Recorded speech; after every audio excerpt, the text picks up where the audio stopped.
लूका रचित सुसमाचार अध्याय 10। और इन बातों के बाद प्रभु ने 70 और मनुष्य नियुक्त किए और जिस जिस नगर और जगह को वह आप जाने पर था वहां उन्हें दो दो करके अपने आगे भेजा। और उसने उनसे कहा, पके खेत बहुत है परंतु मजदूर थोड़े हैं, इसलिए खेत के स्वामी से विनती करो कि वह अपने खेत काटने को मजदूर भेज दे। जाओ, देखो मैं तुम्हें भेड़ों के समान भेड़ियों के बीच में भेजता हूँ। इसलिए न बटुआ न झोली न जूते लो और न मार्ग में किसी को नमस्कार करो। जिस किसी घर में जाओ पहले कहो, इस घर पर कल्याण हो।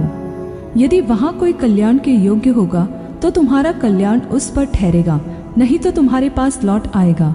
उसी घर में रहो और जो कुछ उनसे मिले वही खाओ पियो, क्योंकि मजदूर को अपनी मजदूरी मिलनी चाहिए। घर घर न फिरना। और जिस नगर में जाओ और वहाँ के लोग तुम्हें उतारे तो जो कुछ तुम्हारे सामने रखा जाए वही खाओ। वहाँ के बीमारों को चंगा करो और उनसे कहो, परमेश्वर का राज्य तुम्हारे निकट आ पहुँचा है। परंतु जिस नगर में जाओ और वहाँ के लोग तुम्हें ग्रहण न करें तो उसके बाजारों में जाकर कहो, तुम्हारे नगर की धूल भी जो हमारे पाँव में लगी है हम तुम्हारे सामने झाड़ देते हैं। फिर भी यह जान लो कि परमेश्वर का राज्य तुम्हारे निकट आ पहुंचा है। मैं तुमसे कहता हूँ कि उस दिन उस नगर की दशा से सदोम की दशा अधिक सहने योग्य होगी। हाय खुराजीन, हाय बेतसैदा, जो सामर्थ्य के काम तुम में किए गए, यदि वे सोर और सिदोन में किए जाते तो टाट ओढ़कर और राख में बैठकर वे कब के मन फिराते। परंतु न्याय के दिन तुम्हारी दशा से सोर और सिदोन की दशा अधिक सहने योग्य होगी। और हे कफरनहूम, क्या तू स्वर्ग तक ऊंचा किया जाएगा? तू तो अधोलोक तक नीचे जाएगा। जो तुम्हारी सुनता है वह मेरी सुनता है, और जो तुम्हें तुच्छ जानता है वह मुझे तुच्छ जानता है, और जो मुझे तुच्छ जानता है वह मेरे भेजने वाले को तुच्छ जानता है। वे 70 आनंद से फिर आकर कहने लगे, हे प्रभु, तेरे नाम से दुष्टात्मा भी हमारे वश में है। उसने उनसे कहा, मैं शैतान को बिजली के समान स्वर्ग से गिरा हुआ देख रहा था। मैंने तुम्हें सांपों और बिच्छुओं को रौंदने का और शत्रु की सारी सामर्थ पर अधिकार दिया है, और किसी वस्तु से तुम्हें कुछ हानि न होगी। तो भी इससे आनंदित मत हो कि आत्मा तुम्हारे वश में है, परंतु इससे आनंदित हो कि तुम्हारे नाम स्वर्ग पर लिखे हैं। उसी घड़ी वह पवित्र आत्मा में होकर आनंद से भर गया और कहा, हे पिता, स्वर्ग और पृथ्वी के प्रभु, मैं तेरा धन्यवाद करता हूँ कि तूने इन बातों को ज्ञानियों और समझदारों से छिपा रखा और बालकों पर प्रकट किया है। हे पिता, क्योंकि तुझे यही अच्छा लगा। मेरे पिता ने मुझे सब कुछ सौंप दिया है, और कोई नहीं जानता कि पुत्र कौन है, केवल पिता, और पिता कौन है यह भी कोई नहीं जानता, केवल पुत्र के, और वह जिस पर पुत्र उसे प्रकट करना चाहे।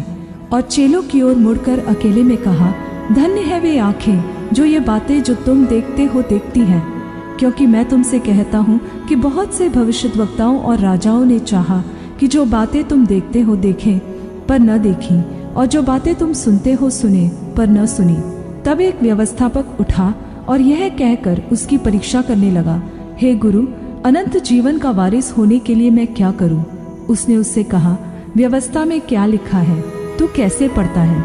उसने उत्तर दिया, तू प्रभु अपने परमेश्वर से अपने सारे मन और अपने सारे प्राण और अपनी सारी शक्ति और अपनी सारी बुद्धि के साथ प्रेम रख, और अपने पड़ोसी से अपने जैसा प्रेम रख। उसने उससे कहा, तूने ठीक उत्तर दिया, यही कर तो तू जीवित रहेगा।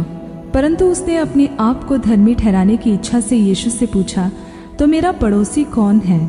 यीशु ने उत्तर दिया, एक मनुष्य यरूशलेम से यरीहो को जा रहा था कि डाकुओं ने घेर कर उसके कपड़े उतार लिए और मार पीट कर उसे अधमरा छोड़कर चले गए। और ऐसा हुआ कि उसी मार्ग से एक याजक जा रहा था, परंतु उसे देखकर कतरा कर चला गया। इसी रीति से एक लेवी उस जगह पर आया, वह भी उसे देखकर कतरा कर चला गया। परंतु एक सामरी यात्री वहां आ निकला और उसे देखकर तरस खाया, और उसके पास आकर और उसके घावों पर तेल और दाखरस डालकर पट्टियां बांधी और अपनी सवारी पर चढ़ाकर सराय में ले गया और उसकी सेवा टहल की। दूसरे दिन उसने 2 दिनार निकालकर सराय के मालिक को दिए और कहा, इसकी सेवा टहल करना, और जो कुछ तेरा और लगेगा वह मैं लौटने पर तुझे दे दूंगा। अब तेरी समझ में जो डाकुओं में घिर गया था, इन तीनों में से उसका पड़ोसी कौन ठहरा? उसने कहा, वही जिसने उस पर तरस खाया। यीशु ने उससे कहा, जा, तू भी ऐसा ही कर। फिर जब वे जा रहे थे तो वह एक गांव में गया और मार्था नाम एक स्त्री ने उसे अपने घर में उतारा, और मरियम नामक उसकी एक बहन थी, वह प्रभु के पांव के पास बैठकर उसका वचन सुनती थी। परंतु मार्था सेवा करते करते घबरा गई और उसके पास आकर कहने लगी, हे प्रभु, क्या तुझे कुछ भी चिंता नहीं कि मेरी बहन ने मुझे सेवा करने के लिए अकेली ही छोड़ दिया है? इसीलिए उससे कह, मेरी सहायता करे। प्रभु ने उसे उत्तर दिया, मार्था, हे मार्था, तू बहुत बातों के लिए चिंता करती और घबराती है, परंतु एक बात अवश्य है, और उस उत्तम भाग को मरियम ने चुन लिया है, जो उससे छीना न जाएगा।